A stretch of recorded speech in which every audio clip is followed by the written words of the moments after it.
The tale of Ebenezer Scrooge is timeless, with over 24 film adaptations of Charles Dickens' classic. George C. Scott and Henry Winkler have both starred in the title role, but for many, the 1970 musical version called Scrooge with Albert Finney stands out from the rest.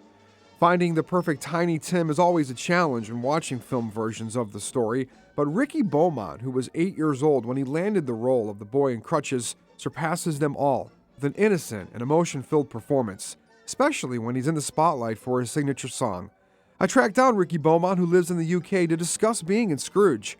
I asked him how he got the role of Tiny Tim. Well, it started really when I was like 4 years old. I was sent to a theatre school.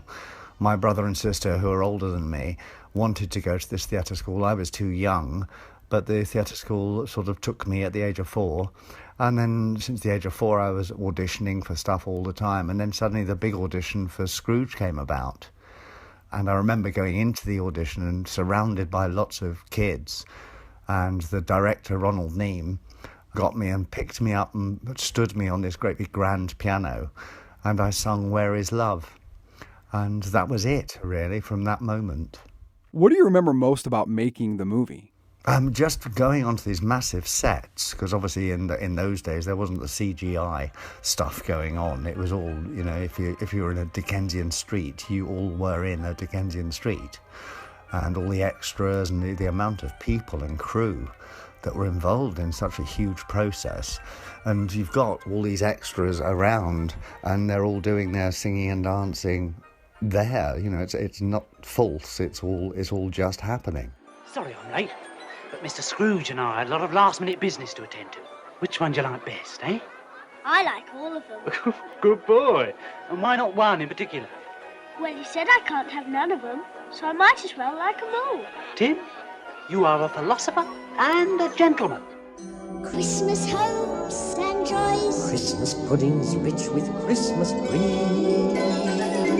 but till Christmas morning no one knows.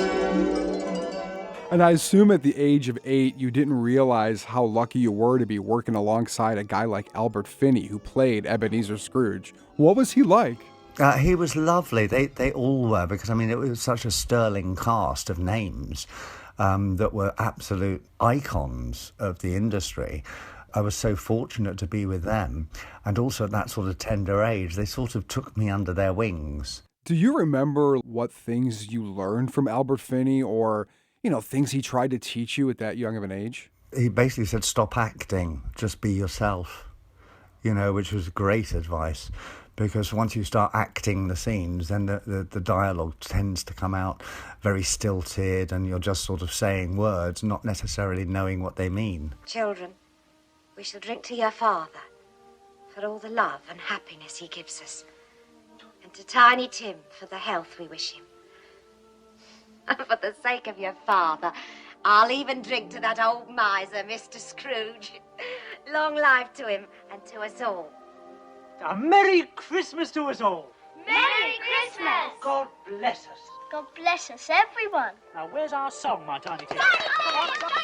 The song you sing in the film, The Beautiful Day, that has been making grown men like me cry since 1970, Ricky. I think it made me cry at the time. It was because once again, it was quite a huge responsibility for a child of that age to have the whole focus on you and to do the whole song. Can you recall what you thought about the song when you were first presented with it? I know you were a young kid, but what was your feeling about it? I thought it was a lovely, lovely little song. My little theory at the end, it just sort of goes into Where Is Love a bit. And it was like, oh, okay, this is that little song. On a beautiful day that I dream about, in a world I would love to see, is a beautiful place where the sun comes out and it shines in the sky for me. Can you remember how the director, Ronald Neame, prepared you before the camera started rolling? Well, it was done actually in 2 takes, and which was fantastic, achievement. It's all there. And once again, going back to Albert Finney saying, think about what you're saying. And I think I took the acting tips from Albert Finney and put it into the song, this sort of little message of hope. On this beautiful winter's morning, if my wish could come true somehow, then the beautiful day that I dream about would be here and now. When I was watching it today, I noticed the woman who played your mother. It looks as if she looks away from you during the scene. Was there anyone on the set when you were doing it that were getting choked up? There was quite a lot of emotion because it was, I'm sure for the crew and everyone around the director, and they were all quite shocked that it was going as smoothly as it was. And that was just one of those fortunate things. It could have been one of those 37 takers, but I think the fact that it was done in 2 takes really helped it. On this beautiful winter's morning, if my wish could come true somehow, then the beautiful day that I dream about would be here and now. As an adult, when you hear the song now or you see that scene, how do you feel about it? I feel really proud that I was fortunate enough to be involved in such a project and to have such a vital little role that has meant a lot to other people around the place. There's not many people that can say, wow, that's really nice. I found other versions of the song online, other people singing it, and none of them really did much for me. So it made me realize why this version moves me so much is because of you. It's your performance that does it. It's not just the song. It is the innocence of the child. I think that there's so many things like Dionne Warwick, for instance, singing Where Is Love. Yes, it's a lovely version, but it's not the innocence of Mark Lester doing it. So there is that innocence that you think, actually, this is really sweet. The beauty of it, and with Ronald Neame there, he didn't direct me as such to say at this point you've got to look there and you've got to look there. They just got the cameras, they said, okay, rolling, and we just did it. So they didn't direct you to do that thing with your hands when you lift your arm up in the sky, where that just came natural to you? Yeah, it was just that, because I knew I was on sort of like quite a wide shot. So I knew that suddenly my arm wouldn't disappear out of shot. Wow, I thought for sure that you would have been directed to do all those hand signals. So no, I just sort of did my thing, and Mr. Neame was pleased with it, which was fantastic. We whizzed through it in about sort of just under an hour. What's it like to get praise for something you did 50 years ago when you were a kid? It's lovely. I just feel so, as I said, so honoured that people still feel and still hold the film close to their heart. Because obviously it made a huge impact on my life. And it was like, wow, what a start. How fortunate was I to be cast in that role and for it to go so well. Every Christmas, this movie is watched in my house. It's been a part of my life since I was a little kid. You hear from people with the same sentiment?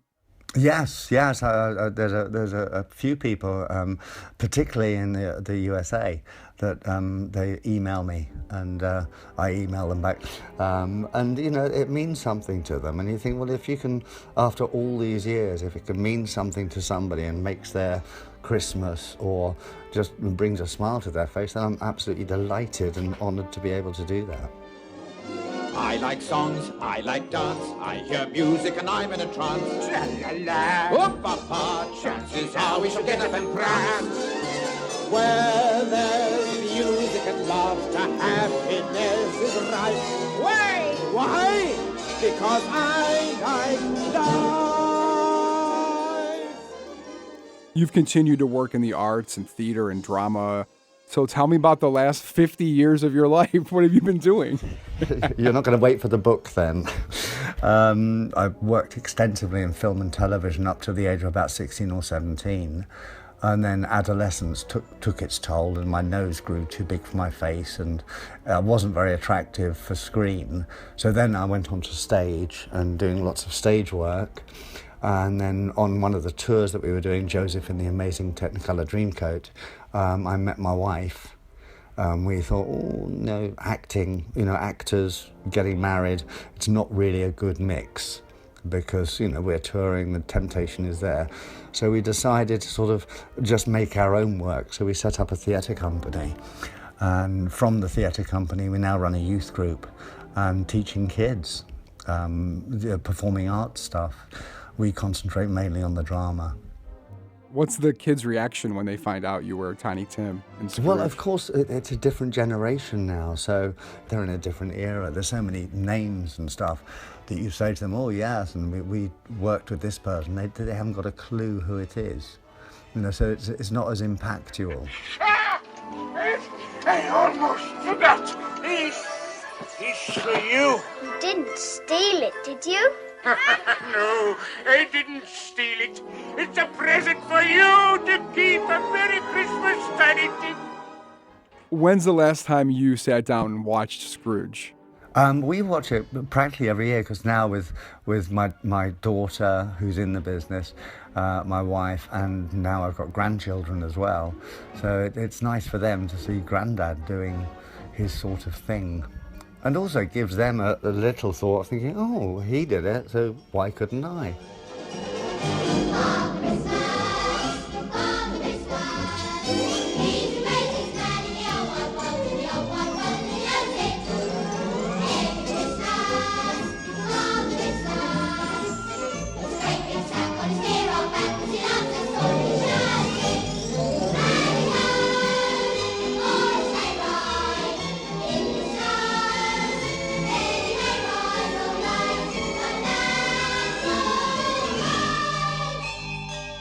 And how do you feel when you watch the whole film today?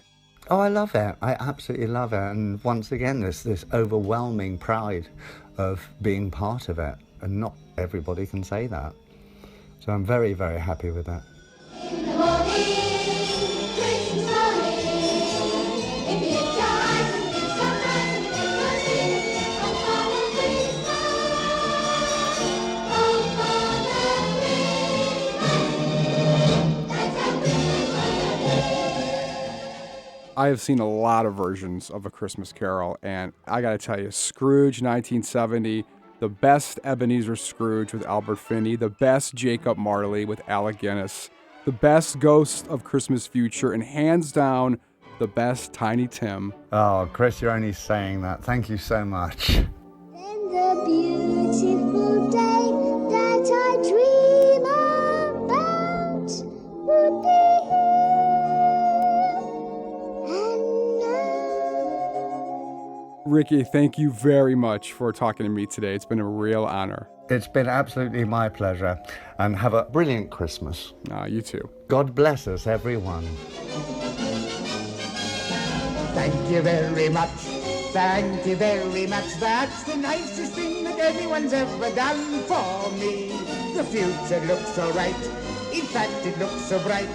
I feel as if they're polishing the sun for me. And if I ever get a lot of darling, you have this old magic all the touch.